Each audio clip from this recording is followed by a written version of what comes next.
life, the bright lights, the type the crowd likes. Where you at, ballers? Ladies love me and men, they wanna be me, they pay to come see me. Where you at, ballers? Sixers at Knicks, NBA shot clock. Tuesday, March 12th, 2024. Best bet of the day, Knicks minus 4.5, 1 unit. The Knicks come into tonight's game off a home loss against Philadelphia on Sunday. An incomprehensible final, 79-73. The Knicks flat out could not shoot the basketball, shooting 32.5% from the field, and more importantly, 9 for 40 from 3.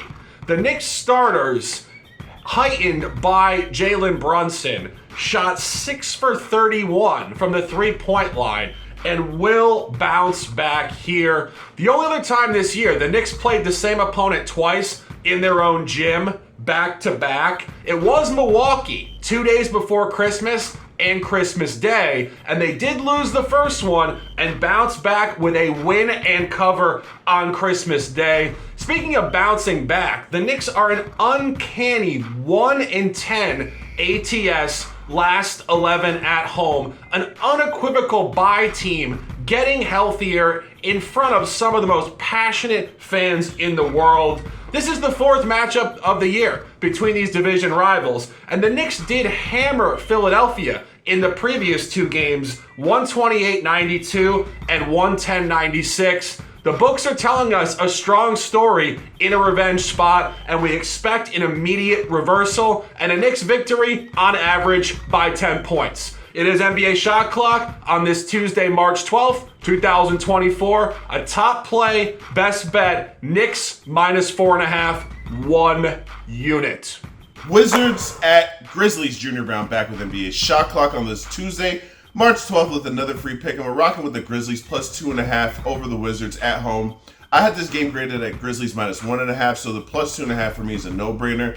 Let me just start by saying, if you're laying points with the Wizards on the road against any team in this league, what are you doing? We're here to invest. We're not here to gamble. The Wizards against anyone is a gamble. Now, some of you might be thinking, you just gave us Wizards minus 2 the other day. Yeah, I did. At home against the Charlotte Hornets. And again, that was a spot play. I mentioned that. 17 losses for the Wizards going into that game. Of those 17 losses, like 13 of those teams are going to be in the playoffs. There's only 16 playoff teams, so they basically played all of the best teams in the league consecutively. Light at the end of the tunnel was Charlotte. Charlotte comes to town. They get a win. This is kind of the same spot, but not exactly, because Memphis is not on a big losing streak, but they haven't won a home game since before the All-Star break where they beat Milwaukee, which was a quality win. Now they get a team. Let me just give you guys this stat, actually. Since the All-Star break, these two teams, Memphis and Washington, are in the bottom 6 offensively. Here's the difference. 5 of the 6 teams that are in the bottom 6 of offensive rating since the All-Star break have a defensive rating of 113 or better, except for, of course you already guessed it, the Wizards. The Wizards are allowing 119.3 points per 100 possessions. So they're terrible on offense, they're terrible on defense. The Grizzlies, with all the injuries they've had this season, they're still somehow a top 10 defense who has Jaren Jackson Jr. back in the lineup, the best player on both teams. Give me the better team at home, and yes, I said Memphis is a better team because if Memphis was in the East, they would have a much better record than the Wizards. Give me the better team getting points at home, and let's cash another ticket, y'all. Pacers at Thunder, 8 o'clock. Paycom Center, NBA Shot Clock on this Tuesday. A top lean, Oklahoma City minus 6.5. Oklahoma City remains at home off a blowout win on Sunday against Memphis, expecting upward momentum off of a previous lackluster non-cover against Miami. Oklahoma City is 10-3 ATS at home against the Eastern Conference, and we expect that dominance to continue here in a revenge game off a road loss in Indiana last year. In that particular game, March 31st, 2023, Indiana did get the Thunder 121-117. Key point in that game, Oklahoma City shot 4 for 30 from the three-point line. That is 13.3% for a team that is currently number 1 in the entire NBA in three-point percentage this year at right around 40%. You can expect an immediate regression northward in that metric on a strong line number tonight. Indiana's in the second game of a road sequence off a win at Orlando, a huge win, super important in the Eastern Conference playoffs. Now they go up the road to the West, where they have underperformed all year, 4-7 ATS. This line is indicating an Oklahoma City win by 8 points on average. It is a top lean in this game. Oklahoma City -6.5. Let's cash this ticket. Rockets at Spurs. Junior Browne back with NBA Shot Clock on this Tuesday, March 12th with another free pick. Rocking with the Spurs +4. It's a game I had graded as Houston -1.5, and if I saw anything over 3, I was taking the Spurs. Here we are, Spurs +4. I get it, the Spurs played last night. They were in control of that game until a disastrous third quarter. This is a complete fate of Houston, so let me just be transparent. Şengün, as we all saw, went down. Looks like he's out for the season. And Şengün averages 21 points, 9 rebounds, and 5 assists on one of the worst offensive teams in the league.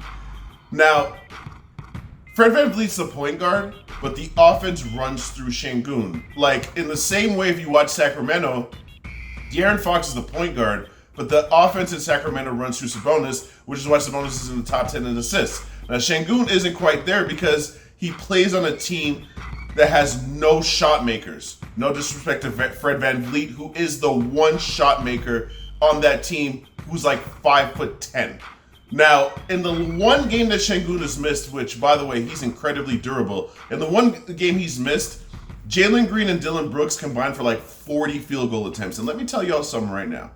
If you have Dillon Brooks and Jalen Green, two of the least efficient shooters in this league, jacking up 40 shots, that is a disaster waiting to happen. This is also a revenge game for Wemby. Even though Şengün ain't going to be there, you can't find me a game where Wemby's been more embarrassed than that. Şengün gave Wemby the business like 2 weeks ago, gave him 45 and 16, made Wemby look average for the first time probably ever. Wemby's going to be hyped. The Spurs will want to bounce back from last night. The Rockets are not a good basketball team, and now they're without their best player, their only consistent player. Give me the Spurs +4. Let's cash yet another ticket, y'all. Timberwolves at Clippers, 10 o'clock, Crypto.com Arena, Los Angeles, California. A top lean in this game, Clippers -6.5. Fourth matchup of the year. Minnesota did get the first two. One at home, 109-105. But more importantly for this cap, one on the road by 21 points. In that game, the Clippers were favored -3.5, and now they're -6.5 off a 21-point loss. And we think Anthony Edwards may not play tonight, which leads us to believe that Minnesota could just be throwing this game into the trash. As incomprehensible as that might sound, at a crucial rivalry point, Minnesota is capped in a small window and noticeably fatigued and injured. The Clippers are due statistically to split this matchup this year across all four. They are currently 1-2 straight up in ATS off a 1-point win in Minnesota on March 3rd. We think that the northward movement leads us to a 50% average between these two teams. You guys want to gamble on this game? It is a top lean. We give you a look for every game on NBA Shot Clock. Take the Clippers at -6.5 and let's dominate. Celtics at Jazz. Junior Browne back with NBA Shot Clock on this Tuesday, March 12th with another free pick. Rocking with the Celtics team total over 118.5. Same reason I gave you guys the Celtics team total over 113.5 yesterday, which cashed. It don't matter who plays for the Celtics. The opponent's inferior, and the Celtics are a well-oiled machine. Now, it kind of worked out for us last night that the two big dogs, Browne and Tatum, were in the game. But again, I'm not even joking with y'all. I don't care who plays tonight for the Celtics. A couple of things. First of all, if y'all didn't get this memo already, the Jazz are tanking. How do I know the Jazz are tanking? They were very much in the play-in spot. They could have made the play-in tournament, and then they decided to trade half of their competent players. Since then, they're a disaster. They've won 2 of their last 10 games. I'm pretty sure one was against Washington and the other was against a team that's on that level. They don't beat good teams anymore.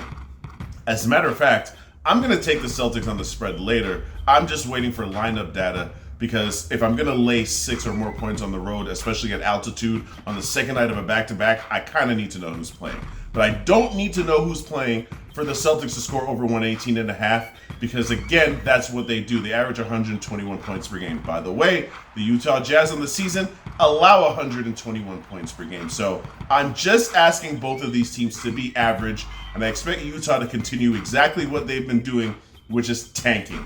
The Celtics are literally the opposite of that. They're the cream of the crop. Well, the second best team in the league, in my opinion, after Denver, which I told y'all before the Denver game, but we won't get into that. We'll stick to tonight and cash another ticket with the Celtics going over 118.5.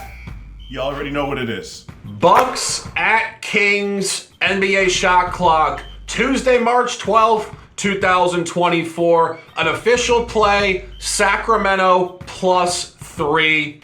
Sacramento is in the third game of a 6-game homestand. 0-2 on this homestand so far against the spread. Really an awful effort against the Spurs last Thursday, barely winning outright as a 12-point favorite, and then taking an 8-point loss as a significant favorite against Houston on Sunday. However, this is what Sacramento does. They play down to uninspiring opponents, and they play up to big-time teams. The last time Sacramento did cover a home game, they covered against Denver, and they blew out the Nuggets 135-106.